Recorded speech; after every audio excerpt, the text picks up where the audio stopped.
Okay, hello. Welcome back to another Sunday school lesson. This one's titled He is Risen. It follows Matthew 28, Mark 16, Luke 24, John 21 through 20 through 21, and dealing with the resurrection of Christ. So, yeah, a lot of fun stuff to cover over this, but before I get into that, I'm going to recommend a book titled Jesus the Christ. It's written by a man named James E. Talmage. It's written in 1905, and it's one of the best looks at kind of the life of Christ, the history, the whole history, all that stuff. He did a really good job covering it, and there's a lot of interesting details in it. It is written from the point of view of my church, the Church of Jesus Christ of Latter-day Saints. So if you're not a member, some of the viewpoints may be a little controversial, but if you can get past it, it's a really, really good book about Christ's life, really. It's very detailed, very interesting book to read. Highly recommended. Jesus the Christ, James E. Talmage. Okay, so we're talking about the resurrection. So one of the things that my church does believe is that the resurrection isn't something that just happens, to people who are good. It's the resurrection. Everyone gets resurrected. We will have our bodies again, regardless of whether we're good or bad in this life. It is a free gift given to all of us. That's what my church believes. That's what I personally believe. Not all churches, not all Christian churches believe this, but that's what we do believe, and that's I think that's a good thing because I hate to admit it, there are certain things I really like that my body provides me. Like food. I really like lasagna, and I'm going to be very sad if I can't get lasagna in heaven. Let's be fair. Lasagna, heaven, we'll just leave it at that. But regardless, I do believe it is a free gift that we can all gift, and that Christ's resurrection is what opened the path for us. It's because of Christ's resurrection that we are able to be resurrected. We're able to get our bodies back after we die. And what's so great about it is that while we may not be perfect now, while our bodies may have issues or problems, whether it be an illness or even just the aches and pains of just being alive, we often have little aches, little pains and stuff that we just learn to live with or ignore. We won't have that when our body's resurrected. It will be perfect. It will work perfectly, and we it will be nice. It'll be very, very nice to be able to do that and to enjoy good foods in the afterlife. So, yes, it's all good. It's all to the positive here. So yes, and yeah, we can thank the resurrection of Christ for that opportunity, for the fact that we will get our bodies back. It's at least for me, it's a great gift, and I'm very, very, very happy about that. So let's move on. So a lot of people, after the Savior was resurrected, a lot of people witnessed it. There's the two disciples traveling along the road. There's the 12 apostles saw it. Mary Magdalene saw him, and just quite a few people are listed. I can't list all of them. Just so many people saw him, and after he was resurrected. In addition to that, in the Book of Mormon, he showed himself to the entire Nephite people on the American continent. Got shown. Christ appeared to them. Basically, yeah, what had happened in the Book of Mormon was that there were just a major upheaval in the land when Christ died. There was an earthquake in Jerusalem, or when Christ died. I believe it was Jerusalem. There was an earthquake, and the Romans said, "This is truly the Son of God." It was far more intense on the American continent.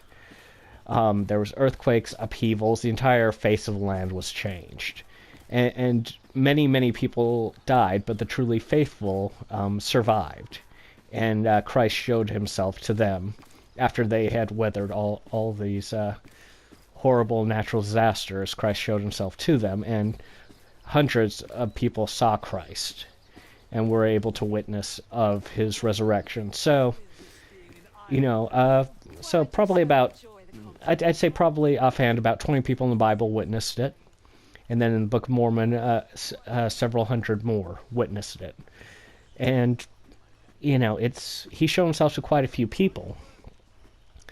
And I think that's important because I think it illustrates that we can invite the Savior to be with us, to abide with us, so that we can, maybe not have him physically with us, but have him spiritually with us, that we can feel of his spirit. We can feel that,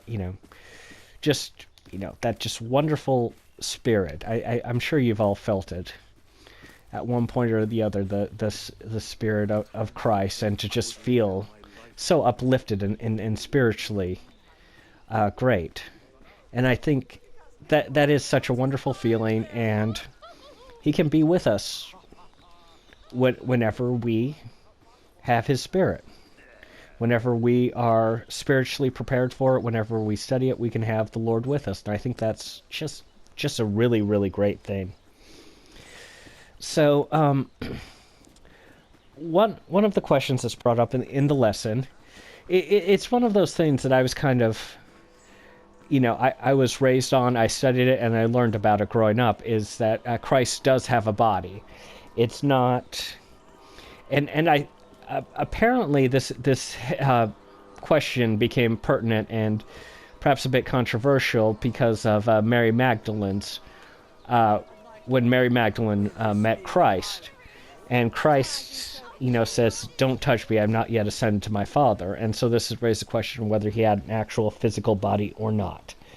The answer is yes, he does have a physical body.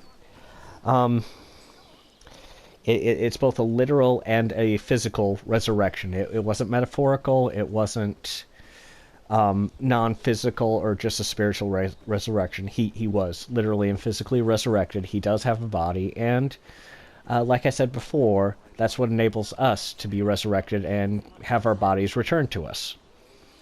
And in even better shape. It's like taking the car into the garage and getting a tune-up. It's just, the body's going to come back, it's going to be perfect. So, it's all to the good. So, we'll move on from there. So one of the great lessons, this is actually one of my favorite storylines because it's such a relatable incident. And I think there's a lot of relatable incidences. And I think a lot of the stories where we can look at it and say, just kind of go, pshaw, what a foolish person. I find those to be very relatable in the Bible, and this is one of them. So it's the story of Thomas, of doubting Thomas, and where the words doubting comes from. So when Christ originally showed himself to all the apostles, there was one apostle missing. He showed himself only to 11 of the apostles. That the one missing would be Thomas. And when Thomas, when Christ showed himself to them and then left, and then the apostles told Thomas, hey, he showed up, and Thomas was like, yeah, right.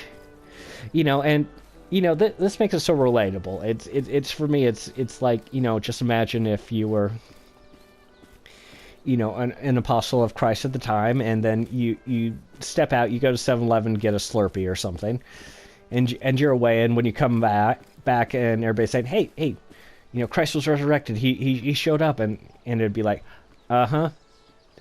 right, sure he did, yeah. It would be, it's so easy to kind of like say, no, what really happened? It's such a human reaction that Thomas had there. It's like, yeah, no, you're putting me on, didn't happen, nope.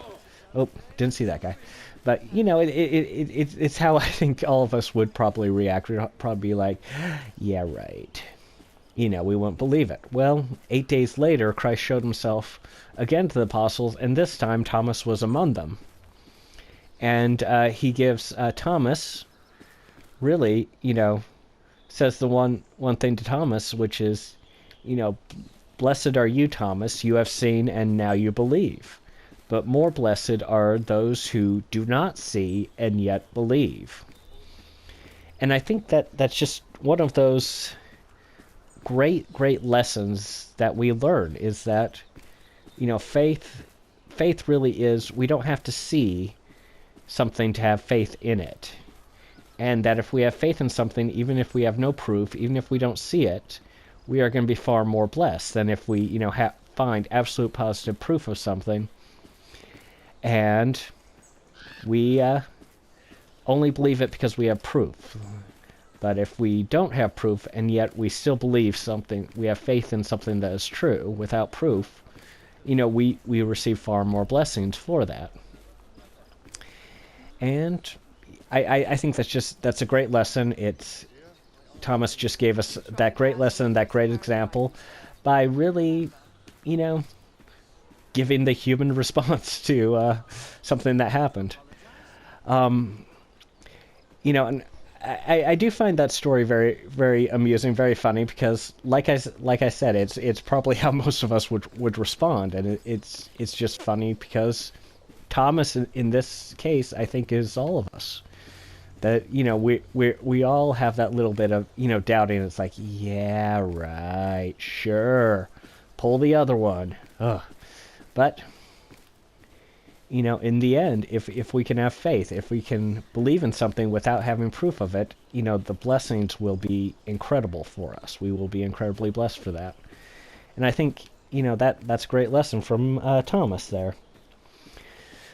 So the final little story that we had, and I think this is a very important a story given, is a little while later, Simon Peter and several of the apostles had gone back to doing what they'd done before. Essentially, they were fishing. They had been fishermen, and Christ appears, and after they'd had a long night and hadn't caught any fish, he appears to them and tells them to put the net on the other side of the boat, and they do, and it's just instantly filled with fish. So many fish that the net should have broken, but it held. They managed to get all the fish, and Simon Peter was so excited that he just jumped off the boat and swam, to see Christ. He was, and you've got to admire that enthusiasm. It's the enthusiasm that a child would have upon seeing Christ. He would just be so excited and run up and just, embrace him, give him a hug, just be there. It's that sort of excitement, and I think that's one of Peter's greatest traits, is that excitement. So after this, they got to talking and conversing, and and Christ asked Peter, "Do you love me?" And Peter says, "Well, yeah, of course I love you." And Christ says, "Okay, feed my sheep." Then a little while later, he asks again, "Peter, do you love me?" And he's like, "Well, yeah, I just said I loved you." And he gets the same response, "Feed my sheep." And then a third time, Christ asks Peter, "Do you love me?" And Peter says, "You know all my thoughts. You know my heart. You know my soul. How can you keep asking me, do I love you?" And Christ just gives the exact same response yet again, "Feed my sheep." So, what does that mean? What does feed my sheep actually mean? And basically, it's, we have the gospel. We have, everything that Christ gave us through the scriptures, through our faith, we have.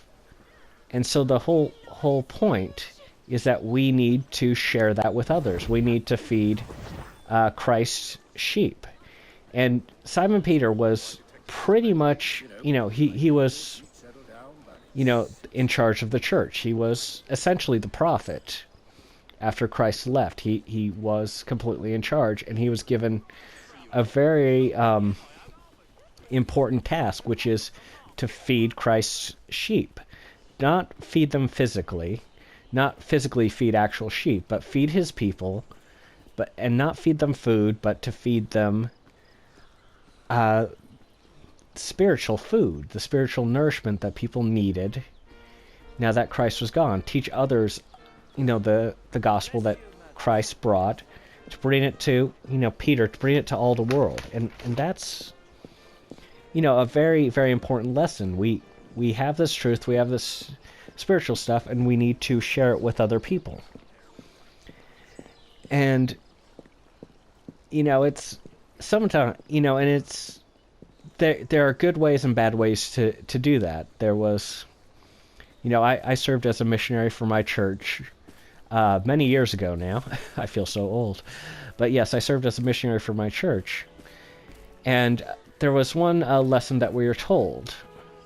That apparently there was a mission president of another mission. He had all these young men who were teaching the gospel to the people of this time and of this place. And they were being very brash and arrogant about it and so on. And the mission president tried to teach them, don't try to force it on people. Don't just slam, force it down people's throats. You need to be subtle in how you teach people. You need to be kind and subtle, and you need to go out and basically have the spirit of the Lord with you when you teach. And these young men just, their response was, well, we have the truth. So it doesn't matter how we teach it because we have the truth. We have the Christ's truth. So however we teach it doesn't matter. So this mission president thought about this. And so finally, he in a gathering of all the missionaries from the mission, he had his wife. His wife was well known in the mission for making these just absolutely delicious cakes. So he had her make 2 cakes for all the missionaries there. And so he went to all the... So he stood up in front of the missionaries. He had the cake... the 2 cakes there, and he said, okay, who wants a piece of cake? And of course, this is basically 19, 20-year-old kids, boys mostly, and of course every hand went up. Everybody wants a piece of cake, especially a 19 or 20-year-old boy. So everybody was super excited. So the mission president finally picked one young man, said, okay, you can have a piece of cake. He comes down, he's got a big grin on, he's got, the cake is, he's ready for the cake. And so the mission president, with his bare hands, just basically reached into the center of the cake, just grabbed a big old wad of the cake and just threw it at the this young man. And this young man, just completely shocked, gets splattered with cake. It's practically a Three Stooges sketch. He's just splattered with cake. He's completely shocked because, mission presidents don't do that. So he's completely and totally shocked. And the mission president has the young man go sit down, still covered in cake. So he goes out, he calmly washes his hands, turns back to the all the other missionaries and says, okay, now, who wants a piece of cake? Not a single hand went up. And mission president finally picked one of these poor missionaries. And, this young man comes up, he's, if the story's correct, he was just trembling, just so nervous and scared of, because the cake had been thrown on the other guy. He doesn't want to have cake thrown on him. He doesn't know what's going on. So he's nervous and scared. So the mission president goes to the other cake, very nicely, cuts a nice, very neat slice, puts it on a plate, gives him a fork, gives him the plate, and hands the cake to this young missionary. And then the mission president gave the one really valuable lesson here. He said, presentation does matter. So yes, to get back to the original point, yes, we need to feed the sheep. We need to share our knowledge of the gospel. But we don't need to force it down people's throats. We don't need to throw a big old wad of this wonderful, wonderful cake at people. We need to present it nicely. We need to cut a nice little slice and just hand it to people. And that's how we teach the gospel. That's how we share just this wonderful spirituality that we've discovered that Christ has given us. That's how we share it with people, and that's how we go out and share it with the world. So, anyway, that's the Sunday school lesson. That is the lesson of the resurrection, and he is risen. Let me know what you think. Like and subscribe if you like this, and I will see you in the next video. Bye.